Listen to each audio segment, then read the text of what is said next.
I can't say it was love at first sight, nor even lust. Just more of a recognition that we were looking for someone suitable for, company. That was it. I'm sure she felt the same way, really. I think it was getting late, and she was a bit randy, and I was the closest thing to acceptable she'd seen all evening, so why the hell not?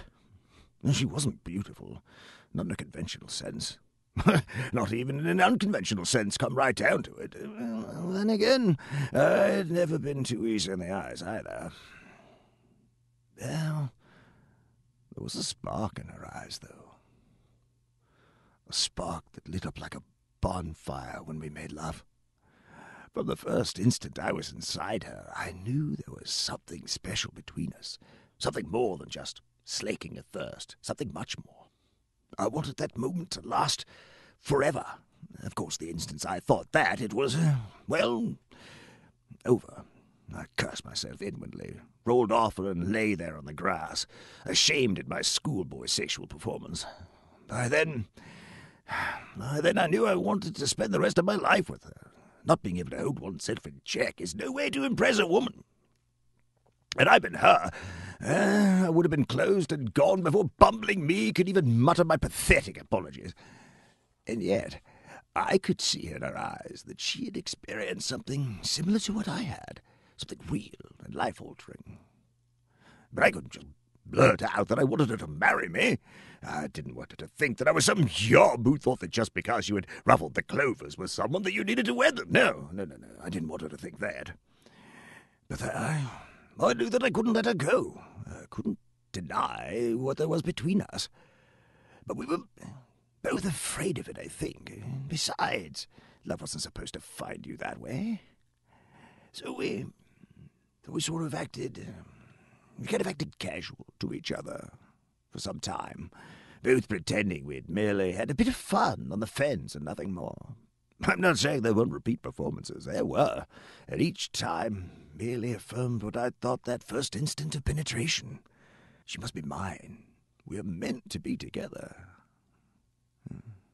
So, that's the way it was for a little over a year and a half or so, saying nothing of importance to each other, acting as though we were only members of the same clique.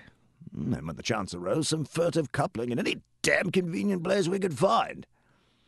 Then I was offered a job in Newcastle. I was offered a job in Newcastle, and it was the idea that I would have to move that finally spurred me into action. I set out to arrange the single most romantic wedding proposal ever given, with roses, champagne, and the lot. But then when I went to ask her if she'd have dinner with me, she broke down and told me she was pregnant. So there it was. I didn't have to ask and take that chance. I remember she was crying when she told me. I'd never seen her show any kind of emotion before. I think we were hiding our emotions from each other, afraid they'd get the best of us. She was upset, thinking that I would think she had somehow trapped me into marrying her by getting pregnant. I couldn't let her think that, or think that I was marrying her merely out of chivalric impulse, and that I would curse my days thereafter, or whatever happens when people marry wrongfully. No. I told her that I had intended to ask her to marry me that very night. I'd come to ask her to dinner at Chez, overpriced, or whatever it was called. She, of course, didn't believe me. So we went to the restaurant. I showed her that I had made reservations. The flowers and champagne were already set on the table. The midget waiter from Nancy came out to take our order with the engagement ring hidden under his order pad, ready for the now unnecessary moment. Oh, I did it anyway. Got down on the knees and asked. She cried again. Had no idea at that time it was going to become a habit. It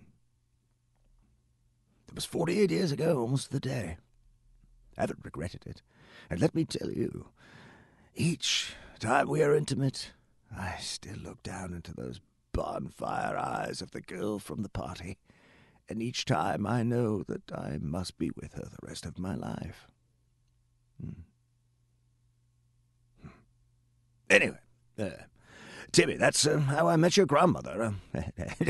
I don't imagine it's the kind of story your teacher was looking for when she gave out the homework assignment. I'll tell you what. Look, just say that your grandmother was a nurse and I was wounded in Korea. She nursed me back to health, and there you have it. Everyone seems to like that story. Sounds so clean and old-timey. Yes. Write that up. Now, let's go see what your grandmother's made for dinner, and